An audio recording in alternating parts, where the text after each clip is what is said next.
It's Platt, and today we try beer from the Big Dog. That's next to Platt's Beer of the Week.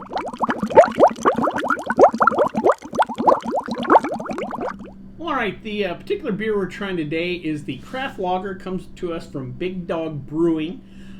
Big Dog Brewing has an interesting story. Actually, its history is kind of in two parts. The founding of the brewery, or the company, I guess more say, started in 1993 when they founded the brewery on the Strip, right across the street from the Sahara Hotel and Casino on the north end of the Strip in Las Vegas. The original brewery was called Holy Cow, the Holy Cow. Actually, it wasn't a brew pub; it was a brew-cino or a brew casino. So you could get you a pint of craft beer and play craps if you wanted to. It was a small casino and a small brewery at the time, and I vaguely remember going there in the late 90s, I want to say around 98 or so. Before I moved to town, I'd always stay at the Sahara, so it was right across the street.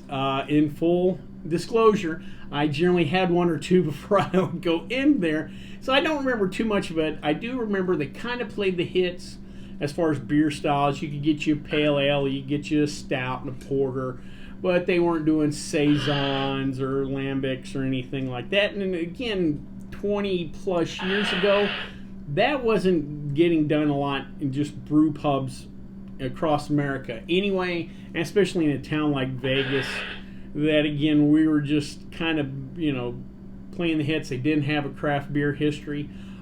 Speaking of history, Holy Cow was the first licensed brewery in southern Nevada since Prohibition. It had brewing license number 2 in the state.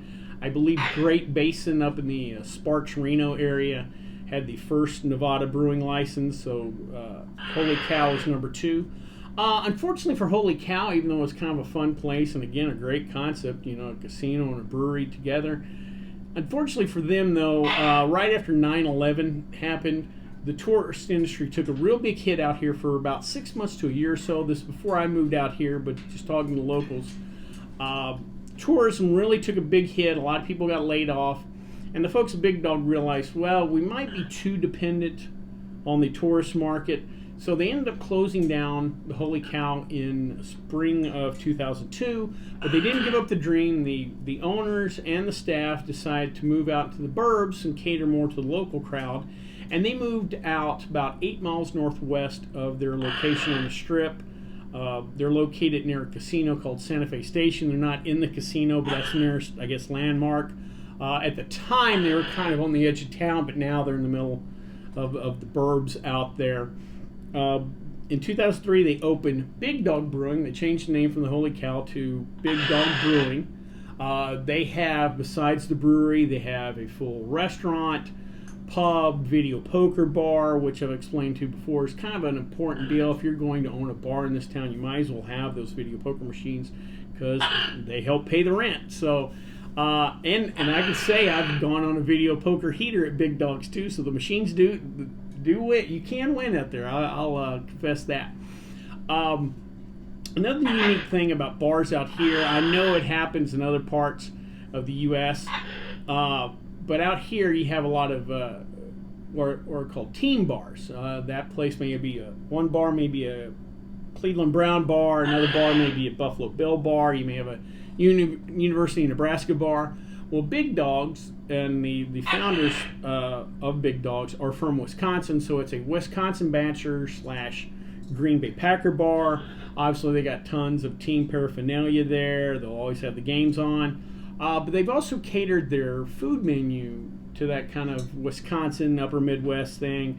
A lot of brats, cheese curds. They do pizzas. I want to say they do Chicago-style pizza, but I could be wrong on that. I think I've only had the pizza out there once.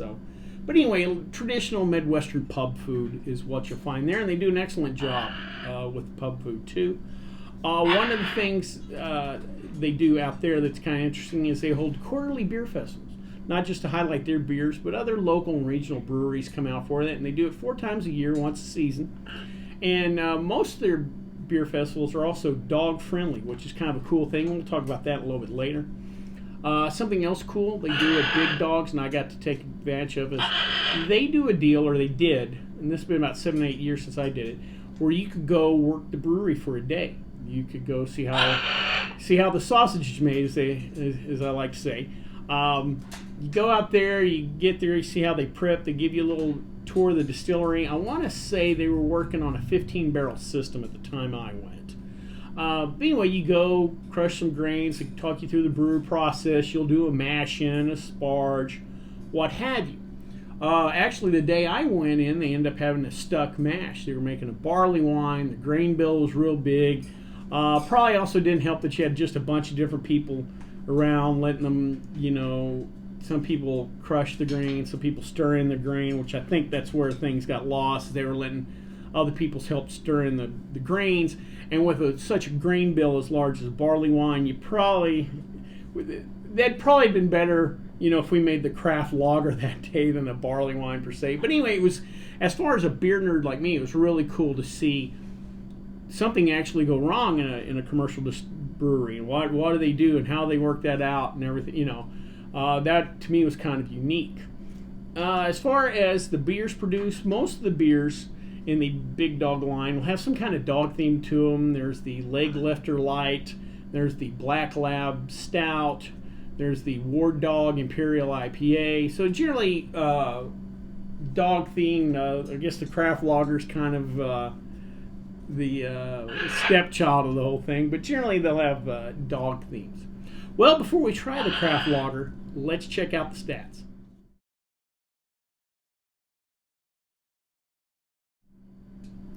All right, so before we try the craft lager from Big Dog Brewing, I want to follow up on something I said earlier. I'd mentioned that Big Dog does dog-friendly beer festivals. And that's a trend that I've started to see the last few years. I've been to a couple of Big Dogs Brewing, and if you think about it, it's really kind of a cool idea. The idea, beer festivals are just cool in general. Cool people, cold beer, can't beat that. You add in the good puppy dog, well, now you got it made in the shade. So it's a trend I've seen more of, and I thought today I would kind of tell you, got my notes out, tell you about a couple other dog-friendly beer festivals that are out there. Now, at the time of the shooting this video, it's June 2020. We're still hopefully getting over the pandemic.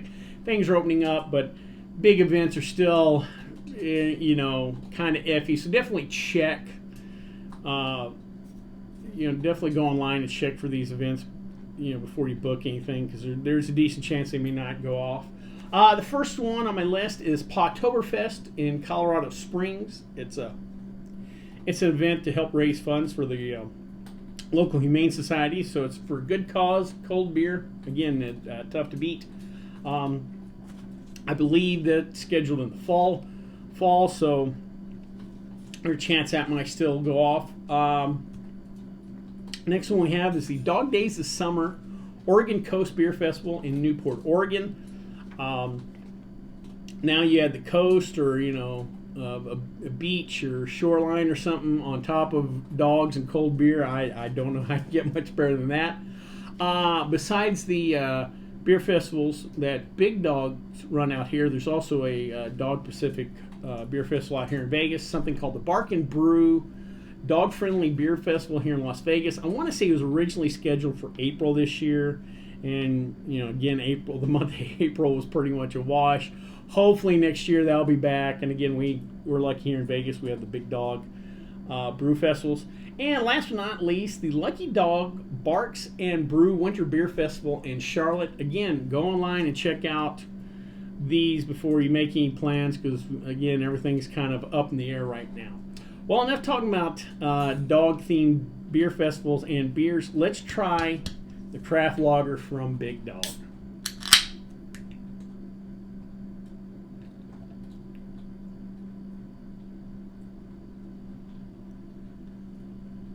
Alrighty.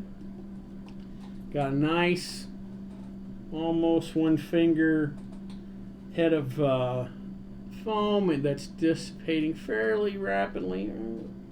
I get a little bit of lingering head, plenty of carbonation.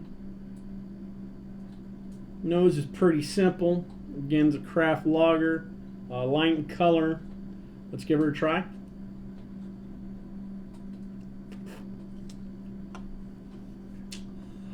All right, that's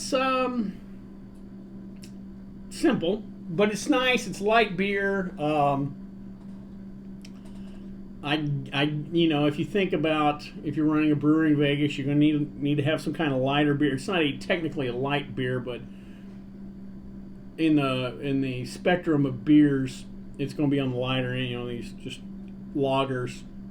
It's designed as kind of like an American light lager, even though technically it's not a light beer, but compared to stouts and porters, whatever, it still is a light beer.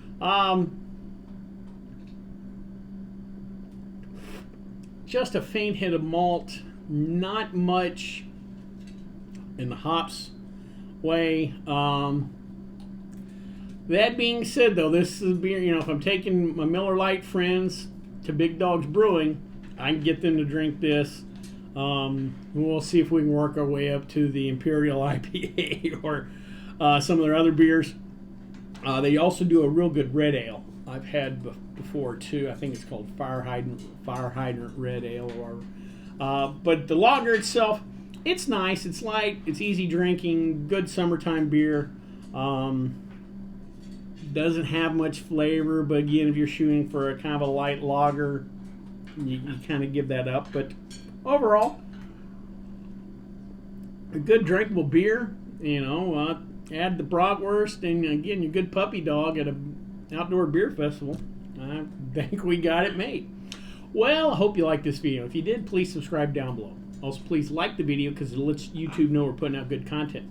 If you have any questions, comments, concerns, or beers that you would like me to review, please leave them in the comment section, or you can always contact me on the Twitter page. Well, until next time, bottoms up.